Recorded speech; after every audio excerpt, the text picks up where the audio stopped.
You know, most of the times I try as much as possible to, I mean, record within 10 minutes, right?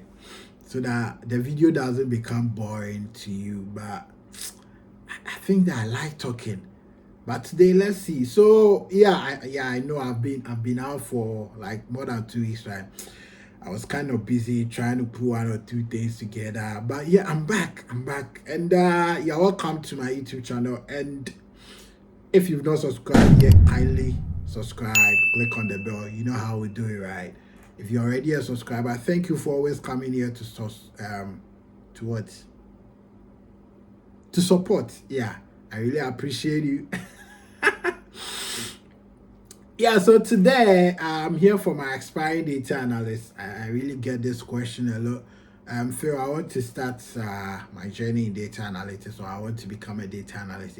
Where should I start from? I'm going to give you three tools. I'm going to give you a roadmap, right, that I use to become a data analyst. So, without much ado, stay right here. I'll be right back. Yeah, you are welcome back, and so yeah, I'm going to tell you about the roadmap that I use to become a data analyst. And funny enough, did I even? I don't know. Maybe I said on YouTube, but I remember that I was very active on LinkedIn. You see, I've been telling you about LinkedIn. Those days, right? I used to go on LinkedIn, read about people's book. So what I'm saying is, if you are aspiring for any of the tech, fields, right? Be active on LinkedIn. LinkedIn is not only there for jobs. On LinkedIn, if you are aspiring data analyst, I will encourage you follow data analyst people on LinkedIn, especially the senior ones.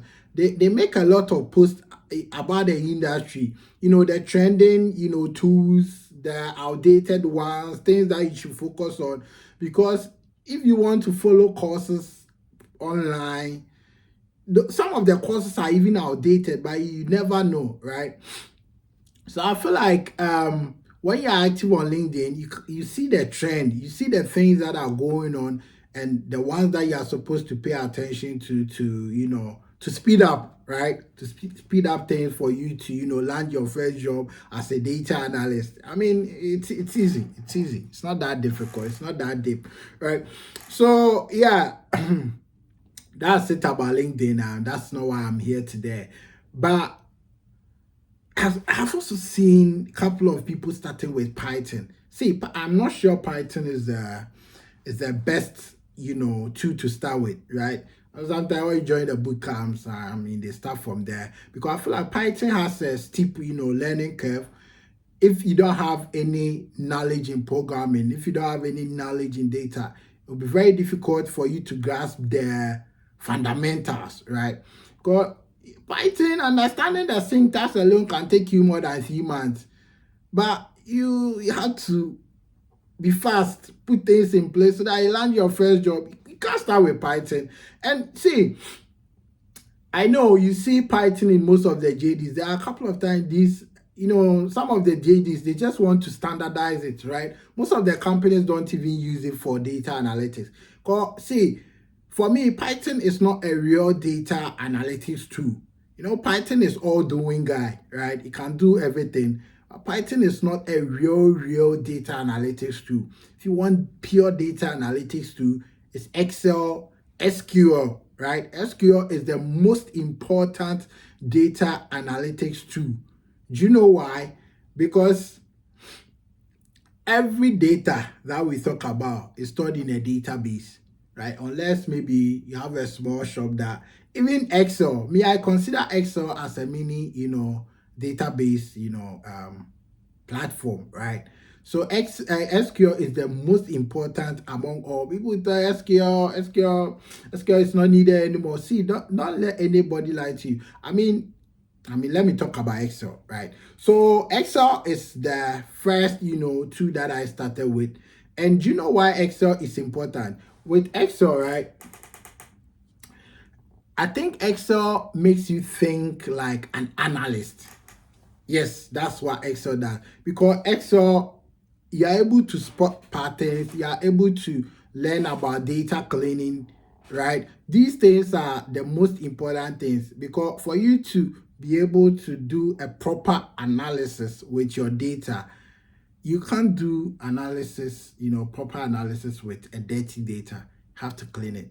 And I feel like with Excel, the interface makes it easy for everyone to understand, right? Because that's where you see a table, you see that there's a row, where is row, column, right? You get that knowledge from there, and it's this same knowledge that you will transfer to SQL, to Power BI, right? Because in Excel, you can do charts, you can do aggregation, you can do data cleaning, you can do, pivot table, right?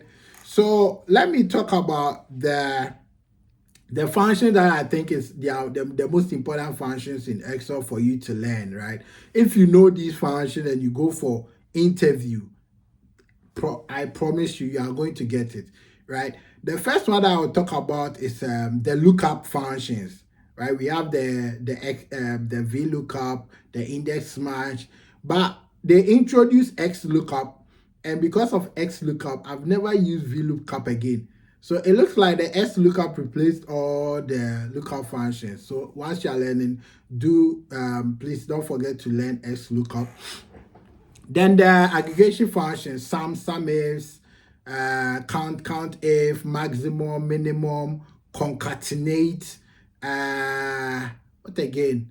Date functions, pivot table, charts, and you also have to learn how to put these charts to create a dashboard. See, when you are learning visualization, especially in Excel, learn the concept of visualization, because the concept is the same everywhere. So any visualization tool that you are going to use, the concept is the same. You just have to learn how it works, learn how to use it in that particular tool.